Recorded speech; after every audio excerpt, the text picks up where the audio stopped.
Hey ladies and gents, this is Izdois coming to you with a review of Mythic Legion's Queen Urkzaa. Now she is such a cute figure that I wanted her to make her appearance in style. I've been looking forward to opening her up for a while, and hence the bear steed. That's something else we've been looking forward for a while. We don't know if we're getting a bear, but one of the deities rides a bear, and we already know we're getting a horse.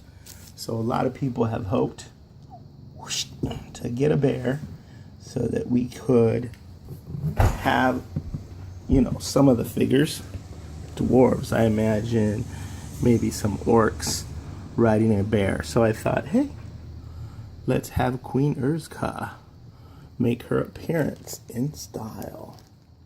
Just a little something to pique your imagination, just in case we were ever to get a bear, what that might look like.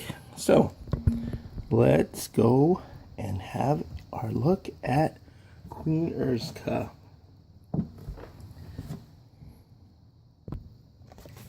Alrighty, ladies and gents, let's have a look at Queen Urkzaa's bio. Queen Urkzaa. Actually, I've been mispronouncing her name, and I apologize for that.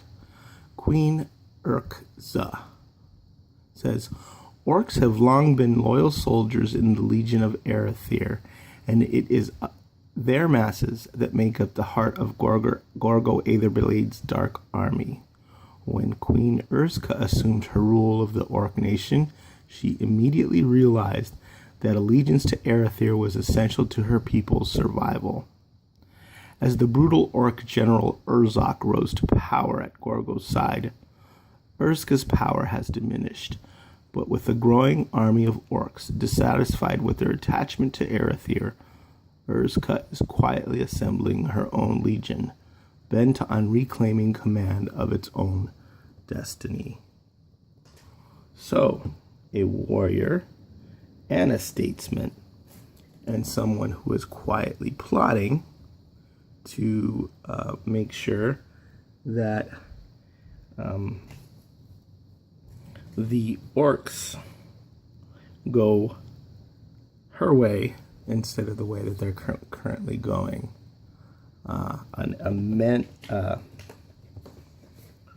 A nemesis for the brutal Orc General Urzokk. Alright, so let's have a look at this beautiful lady. There's a term that the French use to describe beautiful ugliness, and I don't know what it is, but I know it exists, and I think this is quite fitting. Her body, of course, is, the same body that we've seen with other female action figures, like the Barbarian and Juno and others in the Advent of Decay wave. So that hasn't changed. She does have the bare feet, so much the other figures don't have, and other people have been asking for. So maybe the Four Horsemen will take a look at making some bare feet in some different colors for people to pop on and off some of the other barbarian women. But she's got that, magnificently muscled, toned body, but she also has what makes her really special, her face. Hopefully I can get a real nice close-up of this. Beautiful and a bit ugly at the same time.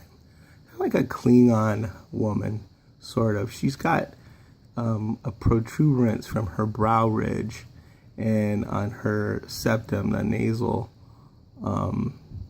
thing, that makes her really, really intriguing, but at the same time, inhuman. Hopefully that'll be in focus there. Then she has her pupilless, gleaming yellow eyes, and of course the tusks protruding from her lower lip. So almost human, but of course green and orcish at the same time. Take a look at her ears. You know, very shapely, and then she's got some sort of braids or dreadlocks, which give her a nice flair and a great profile, which is also enhanced by this skull adornment on the top. Don't know what kind of skull that is. It's definitely not human, but very, very cool. Maybe a skull and a mandible that she uses as a headdress. So you know that she is a ferocious warrior woman. Let me show you the back. Okay, there you can see some nicely painted adornments to her hair and the body, which has never looked better than it does in green, especially if you're a fan of Star Trek. Captain Kirk would definitely prove. So that is Queen Urkzaa, and here are some of her accessories. First off, she comes with this sort of rusty spear, which you've seen. And then I'm opening the bag of accessories right now. She's got some of my favorite weapons on here, 2 of them specifically. She's got this sort of scimitar with the bone hilt and handle, and it's got some nice wash there. Makes it look very, very realistic.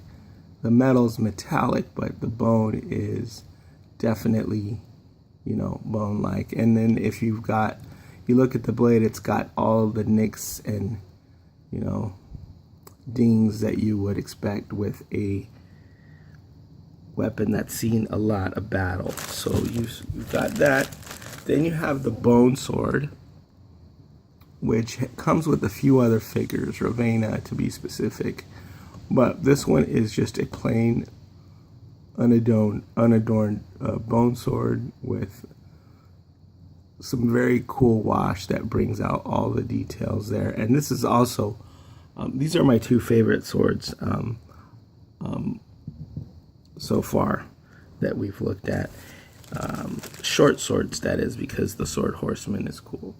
And then you have the weapons belt, and then you have the 3 adapters for the old wings and the new wings, possibly, and some kind of weapons. But, you know, to me, she is someone who doesn't need a lot in the way of weaponry.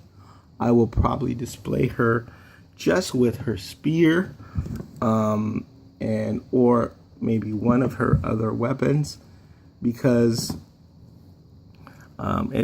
she gives you the impression that it doesn't matter what she's carrying, she's equally deadly no matter what. And if she was to take the fight to you with her bare hands, she would win that way as well. So beautiful job on the sculpt, great job on the paint, and I think one of the very best figures in the Advent of Decay line. I definitely wouldn't want to miss out on her. And let's have her ride out in style to give you a look at what a figure like this might look like astride a steed, specifically a bear. Hold on, let me get her situated there, and ta-da! C'est magnifique, eh? Definitely, c'est magnifique. That's Queen Urkzaa. Is out.